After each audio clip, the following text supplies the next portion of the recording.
ကိုးကွယ်ခြင်းဆိုတာဘုရားရဲ့မျက်မှောက်တော်ထဲမှာ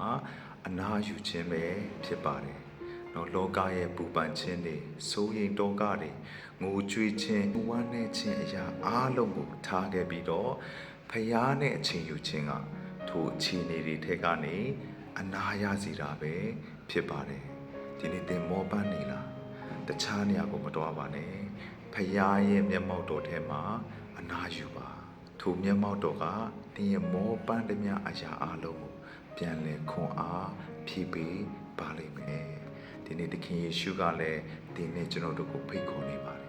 နော်ဝင်လေး၍ပင်ပန်းတော်သူပေါင်းတို့ငါထံသို့လာပါငါဒီချမ်းသာပေးမယ်ဒီနေ့ကျွန်တော်ရဲ့ဝင်ထုတ်ရှိတဲ့မြကိုပေါ်ပါစေဖို့အတွက်သခင်ယေရှုကဖိတ်ခေါ်နေတာဖြစ်ပါတယ်ဒီနေ့လောကရဲ့ရှုပ်ထွေးမှုတွေကြားထဲမှာမောပန်းနွားနေနေတဲ့စိတ်ဓာတ်တွေကျဆင်းနေတယ်ဆိုရင်